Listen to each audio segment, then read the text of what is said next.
Hi, I'm not wearing any pants, and I forgot to turn on the light.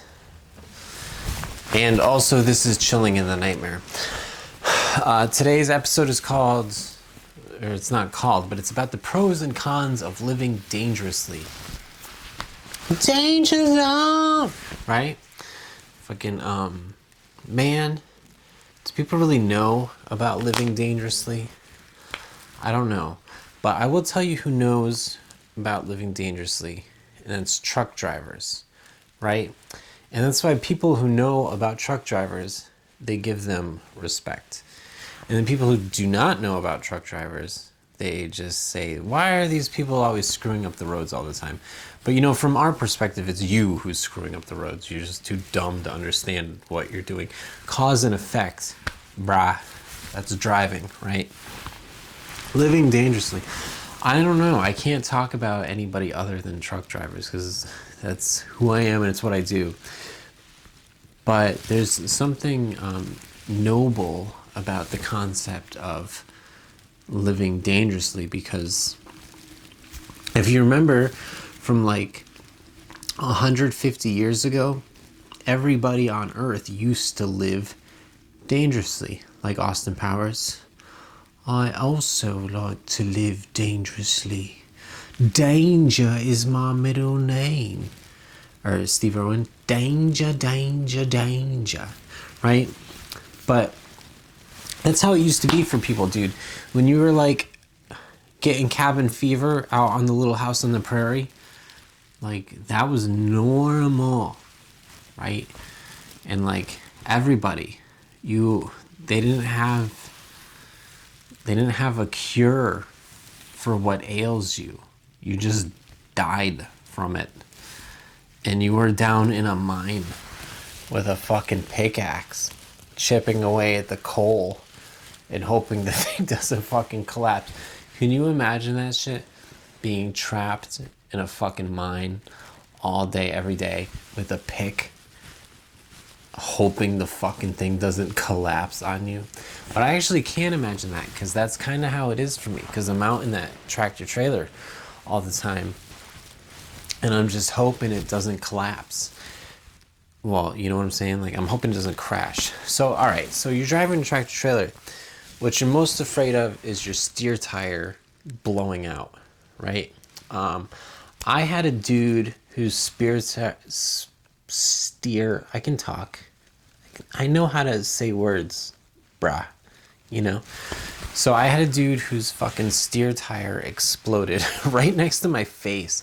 I was on the Jersey Turnpike, northbound, and so there's a dude who's, I drive slow because I work for a slow company. Our whole company drives slow, and it's just the way we do it.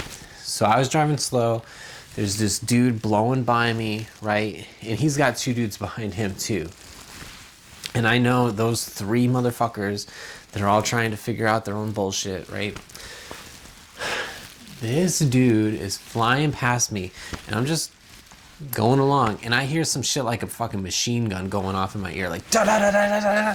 And I look over, and I see this fucking dude blew his steer tire, his right front steer tire, right next to my head. And all right, the Jersey Turnpike, it's got a lot of problems, but for what it's worth, it's got some positive qualities. For one thing, it's straight and it's flat, right? So I guess if you're gonna have to blow a steer tire, this is not the worst place. It's about as good as it's gonna get. It's not gonna get any better than that. So he's going behind me. He's doing like 70, 75, which is, you know, high speeds will blow out your tires. It's just the way it is. But me, and so right now I know this dude blew his steer tire, and I gotta slam on the brakes so he can get over and get off the road. But the dudes behind me, they're fucking crawling up his ass, also crawling up my ass, because the one that couldn't get around those two, he's on me because he's got no choice. And then the one that was on that guy waiting for him to get over, I mean, they're all doing like over 70 miles an hour, which is, you know, that's all well and good, who cares? But this dude blew his fucking steer tire. So I need to slam on my brakes, but I got this dude right on my ass, so I really got no choice but except to like kind of take it easy to slow down, which means this other guy needs to ride his fucking blown steer tire at like 70 miles an hour. And that was like a best case scenario steer tire blowout situation, which I don't even like talking about it because it's so fucking creepy. And like, I mean, just going by the rules of superstition, I should not be talking about this, but it is something to talk about. So the thing that used to scare me the most about driving tractor trailers is your steer tire blows out because you lose control of your truck. This dude, he was easy for him to keep control because it's straight flat, right? But the roads are not usually straight and flat. Usually the roads are going down or they're going around, you know, and they're wet and they're going down and they're wet and they're going around and you're high speeds and then you're in these fucking trees hoping you survived, right? So for a long time, that was my biggest fear, but now I'm more afraid of the fuel tanks because, yo, if you have just one accident, it could be anything.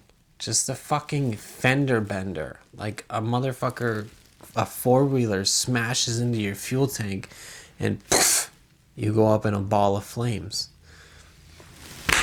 You know? Or fucking, there's some bullshit up here, like maybe there's like a few car pile up, and then you get involved in this pile up and you get jacked up on a guardrail and it fucking tears open your fuel tank and sparks and pff, you up in the flames. So, I mean, I don't know if there's any truck drivers watching this or any drivers in general, because I mean, it probably applies to cars too. Cars have a fucking fuel tank. Get the fuck out. If you're in any kind of a crash, get out immediately because you have no idea if that thing's going to burst into flames.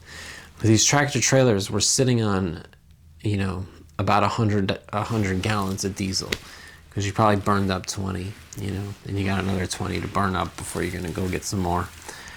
Or maybe you burned up 40 and you got another 40 to burn up before you're going to go get some more. But anyways, you're sitting on about, you know, 75 or 100 gallons of fucking diesel.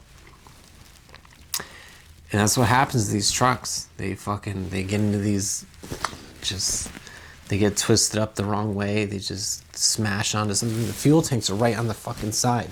They're very exposed to just about anything. They're as exposed as anything. It goes tires, fuel tanks, more tires. So from anything coming at you from either side, you're just gonna fucking explode.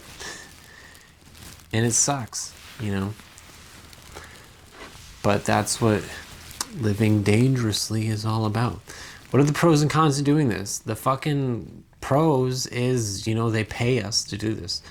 If you know, a lot of people wonder why truck drivers get paid like the way we do, which is, in theory, you know, we make pretty good money. In the United States, we make pretty good money. It's funny because my wife tells me that in the Philippines, the truck drivers make like nothing. The job is so fucking disrespected in the Philippines, but they're also mostly in traffic as far as I can tell. They don't really ever get out of the traffic, that's the danger zone. But the traffic is also the danger zone. The whole fucking job is a danger zone. You never get out of it. But I'm just saying that, like, it's actually kind of nice. That's probably the point of this video, is that living dangerously is actually kind of nice because a lot of people don't have the opportunity to do that, you know, and when you're a man, it's easy to start feeling like a freaking woman because you don't really have anything going on in your life. And so when I see these dudes that have these easy jobs, like, you know, I don't want to pick on the Walmart greeters because, you know, those dudes are just chilling. And it's like, but for instance, like if you were a Walmart greeter, even though that dude's just chilling, more like if you're a fucking cashier, right? If you're a dude and you're a cashier, it's like you kind of got to turn in your man card, you know? Or like, I don't know. That's just like, that's kind of a bitch job. Like, what are bitch jobs? Like, my dudes, my dispatchers, like, they work in a fucking office. And, like, it's cool because, like, the one who's really good at it, like, he's using his brain. And, like, you gotta respect a dude that can fucking use his brain good enough to be impressive. But a lot of those motherfuckers, they don't use their brains very good at all, you know? And so they should turn in their man card. The dude who can use his brain so good that he's freaking excellent at that job, that dude can keep his man card. But all the dudes who suck at that fucking job that can be done by a woman, like, there's another thing about, they say, you know, trucking can be done by a woman. And there's a lot of women who do trucking. And it kind of makes you feel like, fuck, maybe I'm the bitch. But it's like, nah, because that woman doesn't belong there. She shouldn't be in the fucking workforce. She should be home making babies, right? She should be somebody's wife and she should be making babies. It's really just an abomination. Like, cool, you can do it, all right? And then a lot of them, because they got something to prove, which is the same reason fucking men do it a lot of the time.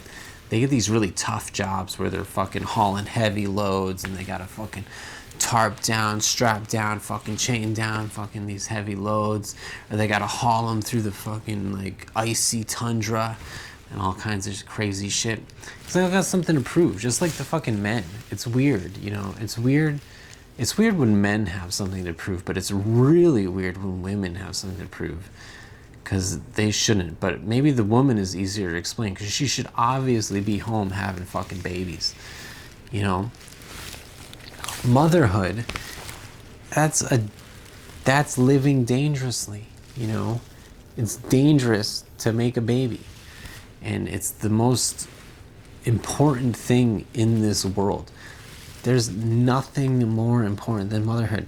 These fucking women out here hauling loads, fucking tarping, chaining, strapping, fucking running these reefers, you know, fucking shifting 18 gears and shit. Fuck off, bro. You know? Go make a baby. All these dudes will tell these women to make a sandwich. It's like, make your own fucking sandwich. But no, because, you know, there's something really beautiful about living dangerously that connects you to antiquity. It connects you to your ancestors, because we came from a lineage that had no alternative but to live dangerously. Our ancestors could not just sit back and chill. You know, they were getting fucking hunted down by saber-toothed tigers, you know? And it's just, I don't think I would want to do something. My wife always wants me to get into like tech jobs, work from home tech job. There ain't no money in that, dude. Like, construction workers, they're out there putting their asses on the line. Like, those are fucking men. Like, my dude, I had a landlord in Portland, right? And he was an old timer, he's an old man, but he had a son, right? And his son, he worked in construction. He was on a construction site. They were working on a bridge. There's a lot of bridges in Portland. This dude was working on a bridge, and he got ran over by a fucking excavator, you know, with the treads, the steel treads. They fucking ran over his legs and crushed all the fucking bones in his legs, and he almost died. But, you know, who's closer to God than that guy? Everybody wants to talk about God. Everybody wants to know God. Well,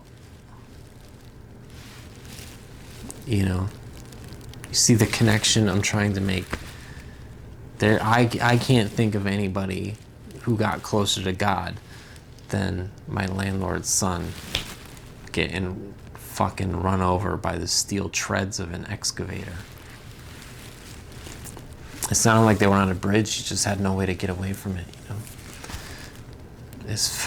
I mean, I don't know how something like that happens, but it happened, and he barely survived.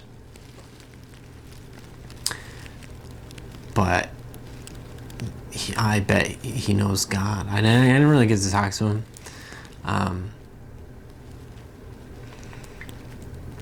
You know, I met him a few times, but I never really saw him after that happened.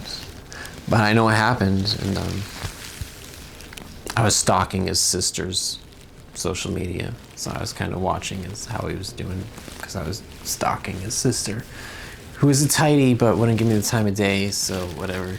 I don't know, I'm just saying that, you know, it's good to live dangerously, if only to get closer to God, quote unquote. Whatever, I'm out. Deuces.